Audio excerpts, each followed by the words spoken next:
Just when you think that things couldn't get better, life can often find a way to surpass your expectations. In the case of Disney Animation during the mid-2010s, they already regained their reputation as the most renowned animation studio in the industry that makes beloved classics thanks to the success of films like Tangled and Wreck-It Ralph. But then when Frozen came in, not only was it a great phenomenon in the levels of The Lion King with worldwide acclaim and collecting numerous of awards, but it also achieved what was once considered impossible by making over $1 billion at the box office and held the title of the highest grossing animated feature of all time for 6 years. Of course, this success continued on to Disney's other animated films, even if they were more contemporary instead of incorporating their timeless fairy tale musical formula. There was Big Hero 6, their first step in the realm of superheroes based on a Marvel comic, and Zootopia, a modern take on the anthropomorphic animals movie with a powerful social commentary that also became a billion-dollar hit. It was almost as if people were experiencing their renaissance all over again. But, speaking of their renaissance, not long after Zootopia, a beloved directing duo from that era decided to try their own take at giving computer animation that Disney touch. It may not be based on a classic fairy tale, but they did everything they could to make it feel like one with Moana. It's the story of Moana, the daughter of the chief of a Polynesian island called Motunui, who will eventually take his position to lead her people. But unlike her dad, she always has a fascination of exploring what's outside her home. Suddenly, things were looking bleak for the island as the vegetation began to die out and the fish were becoming harder to catch. According to Moana's grandmother, Tala, this was the work of the demon Te Kā, and the only way to stop her is by finding the demigod Maui and make him return the heart of the goddess Te Fiti that he stole a millennia ago. And once Tala passed away, Moana sets off to meet the egotistical demigod and overcome some powerful enemies to return the heart and bring life back to her island. After they finished their work on The Princess and the Frog, directors John Musker and Ron Clements immediately went to find an idea for their next picture. Their first plan was to make an adaptation of the 1987 Terry Pratchett novel Mort, which tells the story of a teenager who works as an apprentice of death. However, since Disney couldn't get the rights to the book, they felt like it was best to move on to another plan. It wasn't until later when the two started to get interested in Polynesian mythology, but more specifically, the ones about the demigod Maui. After they proposed to turn those stories into an animated feature, John Lasseter only accepted under one condition. They had to take a serious research trip across the South Pacific. And so, starting in 2011, the directors and a small crew jumped from island to island to fully indulge themselves in Polynesian culture and meet the people that live there, including Fiji, Samoa, Tahiti, Wahine, Moorea, and New Zealand. While the team found inspiration everywhere they went, the most memorable discovery they made was how the Polynesian people were pioneers in exploration long before the Europeans went voyaging. How they traveled long distances to find new islands and managed to find their way back home using only the stars as their guide and their relationship with the sea and the environment. They were crossing oceans ever since 300 AD, but suddenly stopped and never sailed again until about 1,000 years later. This piece of history turned out to be so fascinating that the team decided that they wanted the story to be based around that, switching the narrative to put Maui on the side and give the leading role to a rebellious teenager that is the daughter of a chief and gave her the name Moana, which is Maori for ocean. However, memories and inspiration were not the only things the Disney crew brought back with them from the South Pacific. From across their travels, they recruited several experts they met during that time and came together to form the Oceanic Story Trust, who throughout production worked as the consultants to make sure the movie stayed as accurate and respectable as possible to Polynesian culture. At the start of production, Taika Waititi wrote the first screenplay of the film. But since he couldn't stay too long, he left in 2012 to work on his mockumentary What We Do in the Shadows and taking care of his newborn daughter. In the original script, Moana's family was much more different than in the final film. She had around 5 or 6 brothers, and her father, Tui, was eager to go back to voyaging outside his island. But in order to keep the focus more on the protagonist, the brothers were taken out and the dad's viewpoint on voyaging completely flipped. However, in order to still have someone to encourage Moana to set off on her adventure, one of the writers, Pamela Ribbon, came up with the idea of Tala, Moana's grandmother, who helps her reconnect with her ancestors' sense of exploring and give her the heart of Te Fiti. During production, the team did face several story problems to the point that they had some emergencies. So to resolve those issues, they hired the Hawaiian screenwriting brothers, Aaron and Jordan Condell, to include new scenes and develop the bond between Moana and Maui. They also brought in Don Hall and Chris Williams to work as co-directors to help out Musker and Clemens straight after finishing their directing duties on Big Hero 6. For the voice of Moana, Ron and John knew that they wanted a teenage girl from the South Pacific region to portray the character. For several days, weeks even, they auditioned hundreds of girls to play the part, but none of them seemed to have what they were looking for. It wasn't until the last day of searching when they found the audition of a Hawaiian high school freshman named Auli Cravalho, whose strong personality when reading her lines and solid singing skills made her the perfect fit for the Moana they were looking for. But it's not just the lead that the team wanted to be Polynesian. Almost everyone in the cast is of Hawaiian, Samoan, and of Maori descent. In fact, some of them also dubbed their roles in their native languages, including Cravalho and Nicole Scherzinger, who voiced Moana's mom Sina, also voiced in the Hawaiian language, and Rachel House, the voice of Tala, Temuera Morrison, the voice of Tui, and Jermaine Clement, the voice of Tamatoa, also did the Maori language dub. The only non-Polynesian voice of the film is Alan Tudyk, who was given the prestigious role of Hey Hey the Rooster.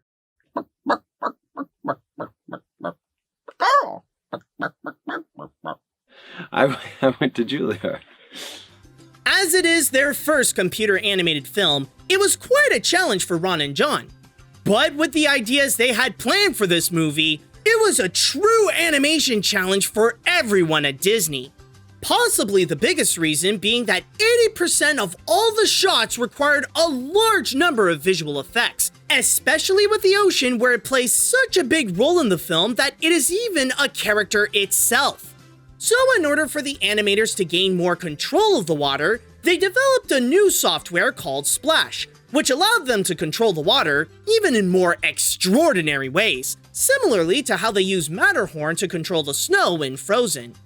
They tested what they could do with the software by creating a scene where a toddler Moana plays with the living seas and shows her the wonders of the ocean.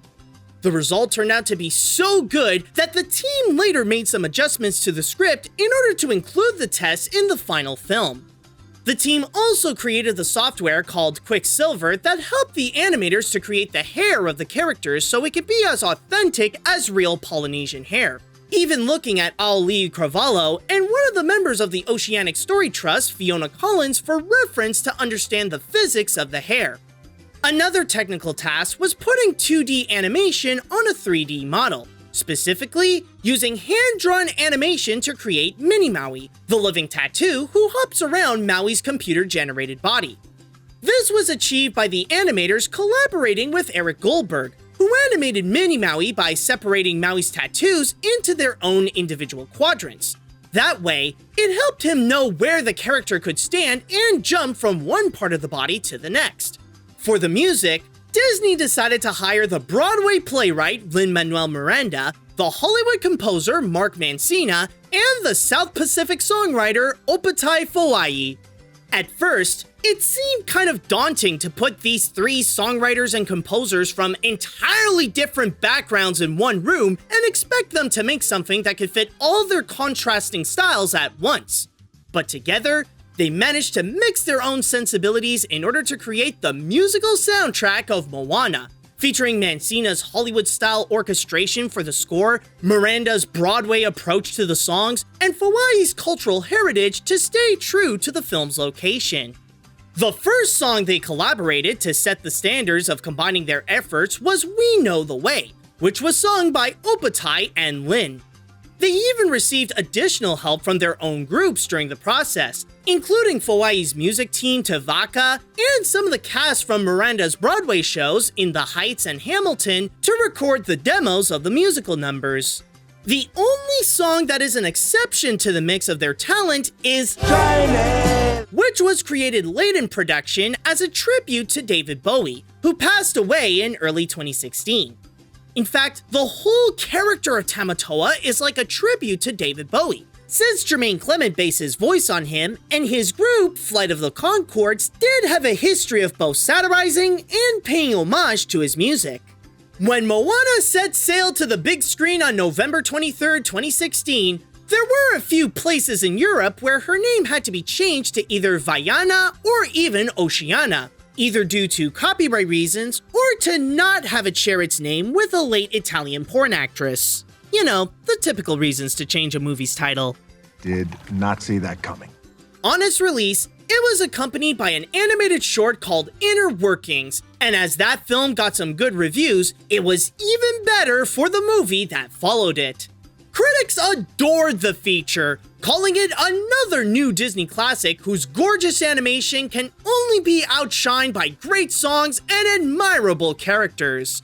This praise was later repeated during award season, where it got mainly recognized for Best Animated Feature and Best Song with How Far I'll Go, including 2 Golden Globe nominations, 2 Oscar nominations, winning a Grammy for Best Song for Visual Media, and being nominated for 6 Annie Awards, winning 2 of them for Best Voice Acting for Ali Cravalho and Best Animated Effects. The movie also became a powerful force at the box office, earning $248.7 million domestically and globally collected $690.8 million. And because of its well-recognized success, Disney made Moana a member of the Disney Princesses soon after the movie's release. As Disney brought people to many magical and far-off places for decades, Moana takes it to a whole new level with a movie that fully captures South Pacific culture, highlighting not just its mythologies, but also its philosophies on the environment and its community. Since Polynesians are often overlooked as a group of people, this gives them a one-of-a-kind opportunity where they could see themselves in a Disney animated film and that they can have their own pop culture icons to look up to like Moana and Maui. But if there is one achievement it received that is more honorable than any award or any box office number, it's making the dream of one Tahiti elder come true. Among everything in their travels, the team's most impactful moment was when they met Papa Mape, who told them something that would be the biggest influence of the feature. He said, "For years, we've been swallowed by your culture. One time, can you be swallowed by our culture?" 2 years after one of Disney Animation's most successful years, they decided to try something that they very rarely do in the studio's entire history: revisiting old characters and set them off on new adventures. Sure, there have been a handful of times that they've made sequels before, like The Rescuers Down Under, Fantasia 2000, and technically The Three Caballeros and Winnie the Pooh, but this was their first time where they immediately went to work on a follow-up straight after its predecessor, which was exactly what they did by plugging themselves back in the digital world with Ralph Breaks the Internet. 6 years after taking down Turbo, Ralph and Vanellope remained the best of friends in the whole arcade. When Ralph tried to surprise Vanellope by making a secret level, it messed up Sugar Rush so much that it resulted in the wheel of the cabinet to be completely broken, and the game to be later unplugged. Fearing that she might have lost her home forever, especially when the company that made Sugar Rush no longer exists, there is only one place where they could save her game and find a new wheel: the internet. So now that Ralph and Vanellope entered the realm of the World Wide Web, The duo must go web surfing to get the money they need to buy a new wheel and save Sugar Rush, all while their friendship gets put to the test when Vanellope discovers that she might enjoy the internet life more than the arcade. Back in 2013, not long after the release of Wreck-It Ralph, director Rich Moore and the team at Disney were open to the idea of making a sequel.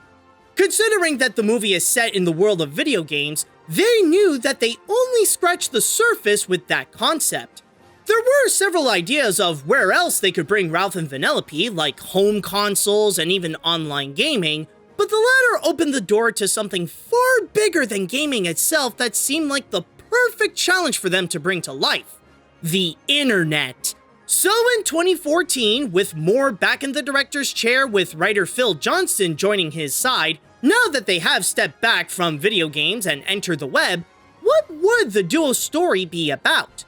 Well, that ended up becoming as complicated as adapting the internet for the picture. One idea was to have Vanellope become an online sensation and gradually care a lot more about her own popularity, while Ralph got thrown in jail and teams up with a search engine named Knowsmore to break out and rescue Vanellope to snap her out of her famous mindset and have her back to her former self. Another suggestion was to give Ralph the internet fame while avoiding an antivirus cop named Bev. However, even if some of these concepts did end up appearing in the final film, the writers realized that in order to make the story work, the focus shouldn't be on the internet, but rather on Ralph and Vanellope's relationship, which was inspired by the final line of the first movie that revealed that he still had some insecurities to take care of. Because if that little kid likes me,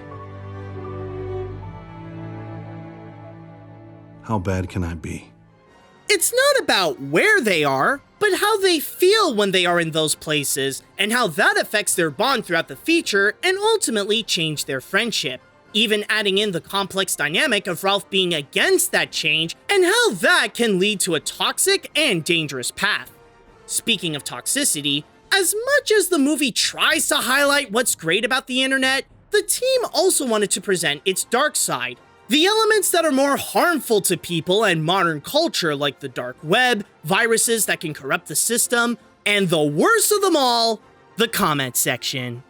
These moments were inspired by Moore's previous film he directed, Zootopia, but more specifically, how that approached the subject of bigotry and systemic discrimination.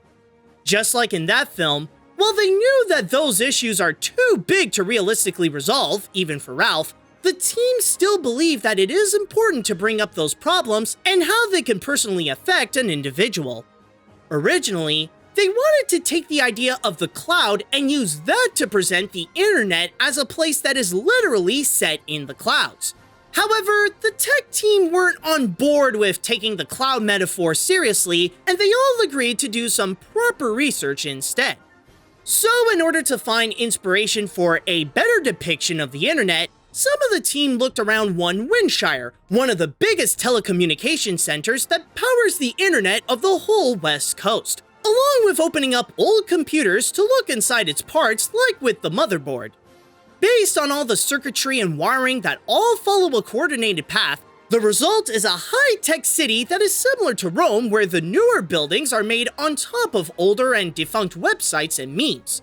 Also, to stay true to its predecessor, where the world features already existing IPs like Street Fighter and Sonic the Hedgehog, the internet features appearances from real-life websites like YouTube, Facebook, Twitter, Instagram, eBay, Google, and more. But also, like in the first, the locations are focused more on original sites made for the movie like BuzzTube and the game Slaughter Race.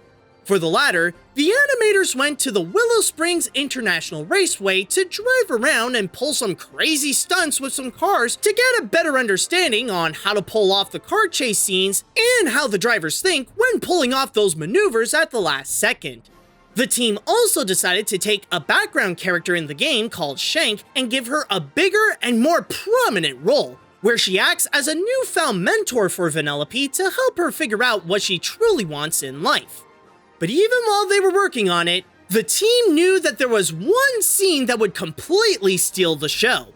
Where the first film had all those video game cameos, Ralph breaks the internet, had the Oh My Disney scene. Originally conceived as an abandoned Disney Infinity website, screenwriter Pamela Ribon developed the idea when she was thinking about Vanellope and how she technically is a princess, but not a part of the official Disney princess lineup. So, taking some inspiration from Disney's official fan site and a BuzzFeed quiz that asked which Disney princess are you, Ribon wrote the entire scene where Vanellope meets all the princesses in one room as they all make fun of themselves and some of the cliches that Disney is guilty of over the years.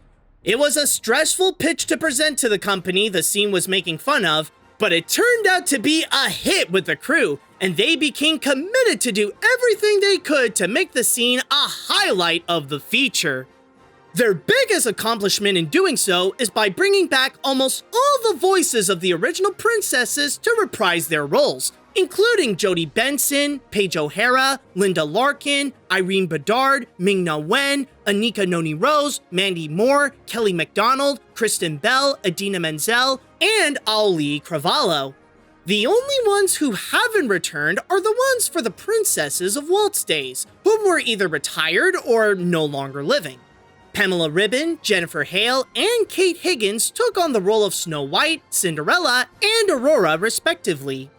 The actresses were also consultants, along with cast members who played the princesses in the parks and by watching the movies themselves to help the team have more of an understanding of their personalities. Even with the animators, Mark Henn was brought in to help them adapt these princesses onto CGI, since he was the supervising animator of almost half of them in their original features. Henn also provided some additional hand-drawn animation for the scene, like with Sorcerer Mickey. However, they didn't get a few of them correct in their first try, especially when it came to Tiana. After the trailer was publicly released, Disney faced backlash over the way she looked more European with lighter skin than being prominently black. Immediately afterwards, the studio talked with Anika Noni Rose and the group Color of Change in order to make sure that her design stayed true to how she looked in the original movie, along with giving the same update to Pocahontas. But of course, the scene wasn't just about highlighting the princesses. Just like with the first film with video games, the scene is covered with cameos and references from all across Disney's legacy, from their animated films, including from Pixar, to Star Wars, like when Vanellope was chased by stormtroopers, to Marvel, where she crosses paths with Groot and Stan Lee. The only cameos they regretted to not include in the picture, but were close to do so, were the Golden Girls. Maybe it would have been cool, but still too random and out of place for Ralph. While it was a challenge to create the massive scale of the internet, especially with the giant Ralph made out of thousands of smaller Ralphs at the film's climax, the animators also had to face the same task as its predecessor of developing a variety of styles for the character animation, depending on who they were working on. Some, like the avatars, are more robotic, some have a cartoonier aesthetic, like the netizens, some are more realistic, like the people in the real world, some have to run around with video game logic, like the extras in Slaughter Race, and even Knowsmore is an homage to the Disney cartoons of the 1950s, who was voiced by the same guy who did King Candy in the first, Alan Tudyk. It is true that the movie may not be a musical, but the film does have a heavy use of noteworthy songs, and I'm not just referring to Imagine Dragons Zero. During the climax, when the princesses have to rescue Ralph, the scene also featured nods to their musical numbers from their respective films, and for Vanellope's original number, A Place Called Slaughter Race, they brought back Disney veteran Alan Menken to work with Phil Johnston and writer Tom MacDonald. But as it is a movie about the internet, there was one timeless meme that the directors knew they needed to put in.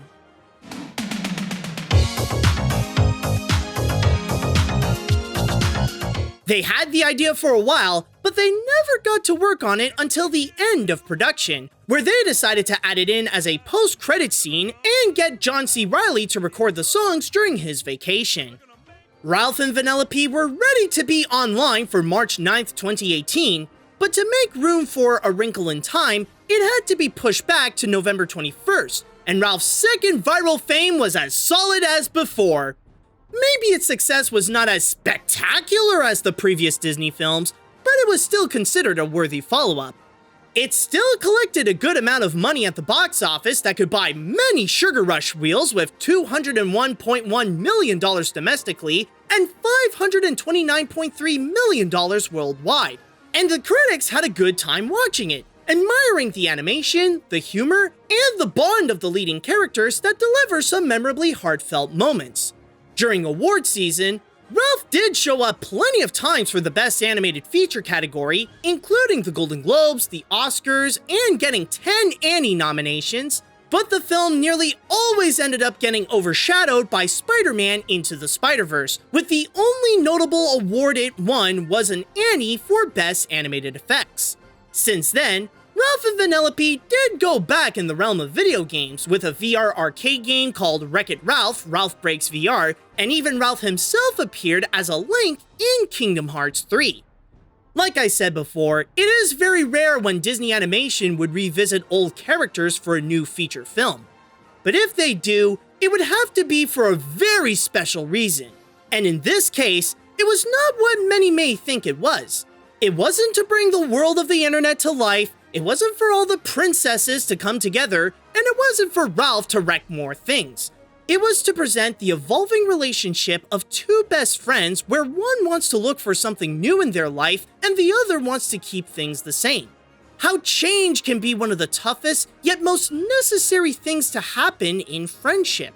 Sure, it's not really Disney's greatest sequel they've made, but it is their most heartfelt that still has a lot of effort and a lot of love put into it. And that reason was enough to have Ralph come back and break the internet. Following the sequel's release, Disney pulled an industry-changing move that would begin a new chapter for the entire company. However, even before Ralph broke the internet, the animation studio had to confront its own serious problems and make some emergency changes. On November 2017, the hashtag MeToo movement was just about a month old and was already making a major impact in modern culture. Women from not just the entertainment industry, but from all around the world were calling out powerful men whom for years, decades even, sexually took advantage of them while being too big to face any consequences. This resulted in the downfall of some of the most powerful names in the industry like Harvey Weinstein, Kevin Spacey, Brett Ratner, and more. In the case of Disney, or even the entire animation field, none could ever be a bigger target than John Lasseter. Shortly after the takedown of Weinstein, many animators and people who worked at either Disney or Pixar spoke out about a list of John Lasseter's entire history of sexual misconduct, including unwarranted kisses on the lips and his infamous hugs that can be too close for comfort. Immediately after the scandal was out of the bag, Lasseter stated that he would take a 6-month leave of absence, admitting to what he referred to as missteps.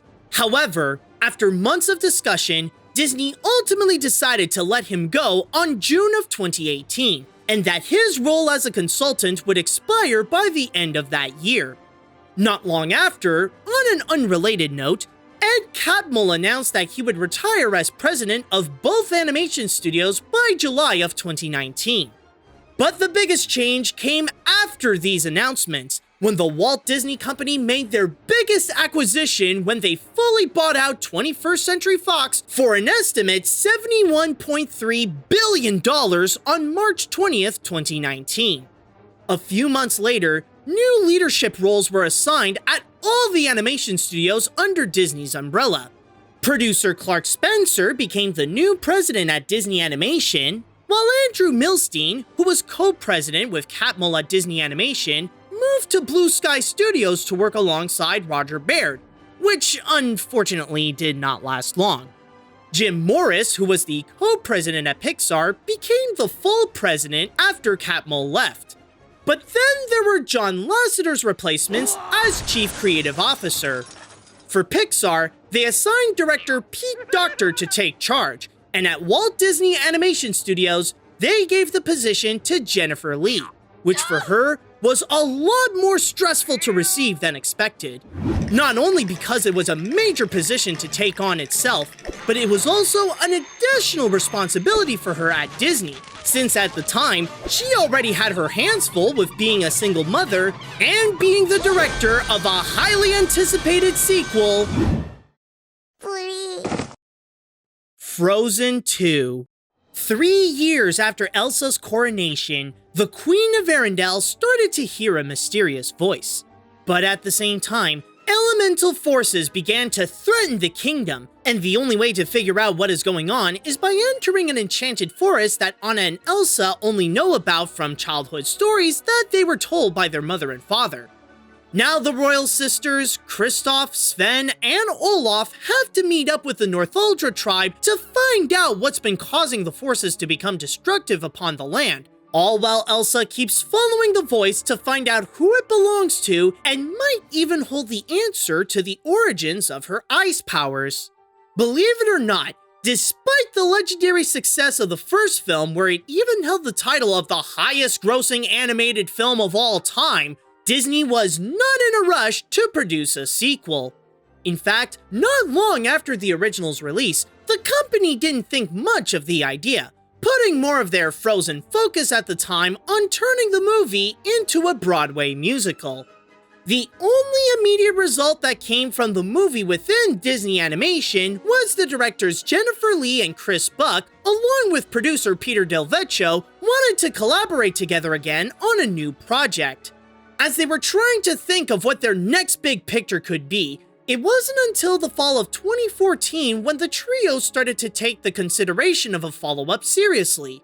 Del Vecchio talked with hundreds of fans who had a lot of questions that the movie did not answer, and while working on the short Frozen Fever, Lee and Buck realized that they already missed working with these characters. And so on November of 2014, the three had the first discussions about a sequel to Frozen, with the first thing they wanted to establish was actually the end. It took some time to figure out a good ending for Anna and Elsa, but they ultimately came to the conclusion that no matter what the movie would be about, it has to end with Anna becoming the new Queen of Arendelle and Elsa finally being free. And so on March of 2015, during their annual shareholders meeting, Disney made the announcement that they are officially making a Frozen 2, and that the team had an incredible new idea of how they are bringing audiences back to Arendelle. However, there was just one problem with that statement. They didn't. Yes, the crew did take some trips around Scandinavia, talked with indigenous Sami experts to create the Northuldra tribe, and establish some concepts, but it took them years to figure out how to take all these ideas and put them together into one cohesive story. In fact, by 2017, despite confirming that some of the original cast would return like Idina Menzel, Kristen Bell, Jonathan Groff, and Josh Gad, they all stated at the time that they had yet to start recording their lines or even received a script. It wasn't until after John Lasseter was kicked out of Disney when the sequel finally started to take shape, where one of Lee's first actions as Chief Creative Officer was to hire Alison Schroeder to help her with the script. As time got closer to the film's release, the team still had a significant amount of work to do, and some of them were quite the challenge in themselves. This was especially the case with the elemental spirits, each with their own unique traits and abilities. There's the fire spirit that's a little salamander that the animators gave an adorable look when calm and playful, but can be quick and dangerously spread massive fires. The reason for it to be a salamander is based on the origin of the mythology where they come out of logs that were thrown in the fire.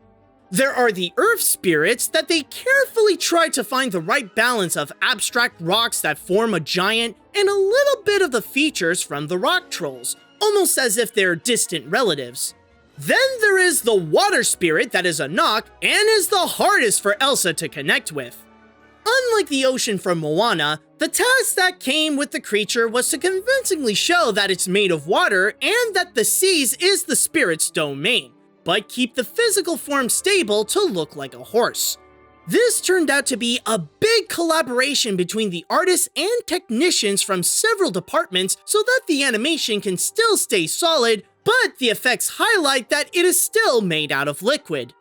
And finally, possibly the most challenging of the four, the Wind Spirit, to which Olaf named Gale. The reason for this addition is the key role that wind spirits play in Scandinavian folklore, and to answer what is the wind when Elsa states in Let It Go, I am one with the wind and sky. Similarly to the ocean from Moana, what made it so tough to animate was the fact that it's only an element with no face or body. Basically, Gale is literally just a gust of wind, but has personality.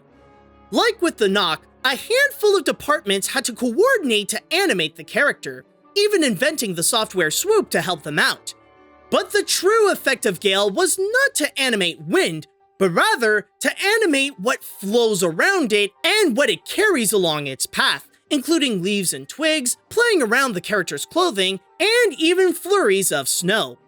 Once again, Robert and Kristen Anderson Lopez came back to create new songs for the movie, making Frozen 2 Disney Animation's first ever musical sequel. While they had some prepared during production, like the one that Disney heavily advertised as the next Let It Go, Into the Unknown, there were others that were more challenging and only able to get them done closer to the release, like Kristoff's parody of 1980s ballads Lost in the Woods, and Anna's heartbreaking and powerful solo, The Next Right Thing, which that song was partly inspired by writer Buck, Chris's son, who unfortunately died in a car crash just before the release of the first film. And yes, the character in the movie was named after him. I'm sorry, it's just, some of us were born in here. We've never even seen a clear sky. I get it. Name's Ryder. Kristoff. But among all the songs they had to work on, the toughest for the entire team to figure out was Show Yourself. It wasn't really because of the song itself, but rather to answer the movie's biggest question, who is that voice that Elsa keeps following? For most of the production, the team knew that there was a voice that would help guide Elsa, but never truly knew who the voice belonged to. By close to the end of production, it was especially difficult to figure that out, all while the animators were too busy to create new comedic scenes based on reception they got after a test screening. Originally, they thought they nailed the sequence, revealing that the voice would actually be who Elsa becomes. But after giving it some thought, they felt like it would be too confusing and the point of discovering the voice didn't feel right for Show Yourself. It wasn't until they agreed that the voice turned out to be Anna and Elsa's mother, Queen Iduna, and the hook is that Elsa finally came to the home where she belonged, taking the lengthy and problematic 6.5-minute song and cut it to 4 minutes and 20 seconds with a grand finale that marked it as the last major scene that the team completed. And it was just at the right time for the group at Arendelle to make their theatrical comeback on November 22nd, 2019. At first, critics and audiences heavily debated if the movie's magic was either stronger or weaker than its predecessor, but generally, it was agreed to be a good film. Maybe the writing was a bit of a fixer-upper, but the animation, the new songs, and the evolution of the well-known characters made the feature worth going back to Arendelle. As for the box office, the sequel did not match the numbers of the original. It exceeded them. Regardless of what people thought of the film, The Snow Queen's return was a major motion picture event, earning $477.4 million domestically and a worldwide total of $1.45 billion, making this one of Disney's 7 movies that grossed more than $1 billion in that year alone, and the third highest grossing film of 2019. The year after, Frozen returned to compete during award season, where it won some and got many nominations, especially with Into the Unknown, including an Oscar nomination for Best Original Song, 2 Golden Globe nominations for Best Animated Feature and Best Song, and 8 Annie nominations, winning 2 of them for Best Animated Effects and Best Voice Acting for Josh Gad as Olaf.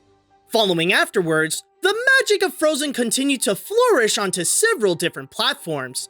They released a virtual reality animated short called Myth: A Frozen Tale, which tells the story of the elemental spirits in the enchanted forest, and on social media, they released a set of quick cartoons called At Home with Olaf as a way to entertain families during the start of the COVID-19 pandemic. On Disney Plus, they made a prequel short called Once Upon a Snowman that tells the origins of Olaf from his creation during Let It Go to the moment he met Anna, Kristoff, and Sven. And they also released the acclaimed 6-part documentary series called Into the Unknown, Making Frozen 2, which chronicles the difficult final year the crew had to endure when producing the feature from December of 2018 up to the movie's successful release. Even if they already released a sequel, this was still a new risky territory to make a follow-up of a movie that used Disney's classic fairy tale musical formula.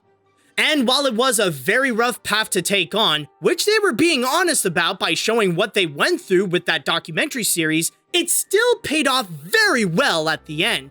And I don't just mean that literally with the box office and merchandising sales. I mean that even after more than 80 years, the team at Disney is still capable of making beloved animated features that amaze millions of people and later can be named some of the greatest of all time that are cherished and fondly remembered by generations. Ever since Snow White and the Seven Dwarfs, the studio always innovated to heighten the standards of animation to continuously tell more captivating and timeless stories featuring unforgettably inspiring characters and singing the songs that are considered all-time favorites, even decades after their time. It is a tradition that fuels Disney to remain as the most popular and the most renowned animation studio for many decades, and it is a tradition that they will continue to uphold for many years to come as they excitedly head forward into the unknown.